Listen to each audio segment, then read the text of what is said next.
Hello students, welcome to Hiba Max 11th Standard Max Study Plan Day 2. இன்னைக்கு பார்க்கலாம். Day 1ஓட work முடிச்சிருப்பீங்கன்னு நினைக்கிறேன். நிறைய பேருக்கு எக்ஸாம்பிள் சம்ஸில் டவுட்டும் இருந்திருக்கு. அதை நீங்கள் கேட்டிங்க, வாட்ஸ்அப்லேயே நிறைய பேர் கேட்டிருந்தீங்க. நான் 1.3 வரைக்கும் நேற்றுக்கு அப்லோட் பண்ணேன், 4 இன்றைக்கி அப்லோட் பண்ணிவிடுவேன். அண்ட் கொஞ்சம் நாள் பேலன்ஸ் இருக்கிற எக்ஸாம்பிள்ஸை நான் பண்ணிடுறேன். ஸோ இன்றைக்கி நான் வந்து எக்ஸசைஸ் 1.1 தான் இன்றைக்கி நம்மளோட கொஷின்ஸ் வரப்போகுது. ஆல்ரெடி நேற்றுக்கு வந்து ஃபஸ்ட்டு கொஷினும் செகண்ட் கொஷினும் முடிக்க சொல்லியிருந்தேன். Day 2ஓட ஒர்க் என்ன அப்படின்னா 4th question, 5th question, 6, 7, 8 இது மூணு ஒரு செட்டு. இந்த 6, 7, 8 வந்து நம்பர் ஆஃப் செட்ஸ் வச்சுட்டு நம்ம சால்வ் பண்ணுற மாதிரி வர்றது, சரிங்களா?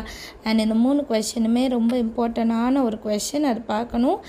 அண்ட் ஃபோர்த்து கொஷனுக்கு ஏபிசி இருக்காது, நம்மளாக செட்ஸ் எடுத்துக்கணும், சரிங்களா? இப்போ ஏவோட வேல்யூ வந்து ஃபார் எக்ஸாம்பிள் 1, 2, 3, 4 இதில் தெரியாதுன்னு நினைக்கிறேன், 4, 5 எடுத்துக்கோங்க. பியோட வேல்யூ வந்து 2, 4, 6 மாதிரி எடுத்துக்கோங்க. அதே மாதிரி சியோட வேல்யூ ஆட் நம்பர்ஸாக எடுத்துக்கோங்க, 1, 3, 5 இந்த மாதிரி நம்மளாக நம்பர்ஸ் எடுத்துகிட்டு இது எல்லாத்தையும் சால்வ் பண்ணணும். மொத்தம் 6 சம்ஸ் இருக்குது. இது வந்து உங்கள் 10th நம்ம படித்தோம் இல்லையா, எக்ஸசைஸ் 1.1, அதோட ஒரு ரீகால், அவ்வளோதான். பட் டைம் எடுக்கும், நிறைய டைம் எடுக்கும். 6 கொஷின்ஸ் இருக்குது.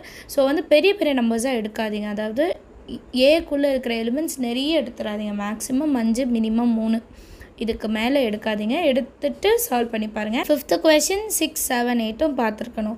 ஸோ எக்ஸசைஸ் 1.1 வந்து Day 2ஓட முடிச்சிருக்கணும். 10th ஸ்டாண்டர்டுக்குலாம் நான் கம்மியாக தான் போர்ஷன்ஸ் கொடுத்துட்ருக்கேன். பட் 11th ஸ்டாண்டர்டை பொறுத்த வரைக்கும் உங்களோட போர்ஷன்ஸ் ஜாஸ்தி. நம்ம குவார்ட்டர்லிக்குள்ளே நிறைய போர்ஷன்ஸ் கம்ப்ளீட் பண்ணோன்னா டெய்லி அட்லீஸ்ட் ஒரு 5 சம்முக்கு மேலே நீங்கள் ப்ராக்டிஸ் பண்ணியிருக்கணும். 5 சம்ஸ் அது நீங்கள் எப்போ வேணால் பண்ணுங்கள். காலையில் 6 மணிலேருந்து 7 மணி வரைக்கும் பண்ணுங்கள், இல்லை நைட்டு 10 to 11 பண்ணுங்கள், அது உங்கள் விருப்பம். ஆனால் ஒரு நாளைக்கு நீங்கள் 1.5 மணி நேரம் மேக்ஸுக்கு தனியாக வைக்கணும். ஏன்னா ஃபிசிக்ஸ் கெமிஸ்ட்ரி நீங்கள் படிக்கணும். ஸோ அது பார்த்துக்கோங்க, சரிங்களா? வேறு ஏதாவது டவுட் இருந்தால் கமெண்ட்டில் கேளுங்க. தேங்க்யூ ஸோ மச் ஃபார் வாட்சிங்.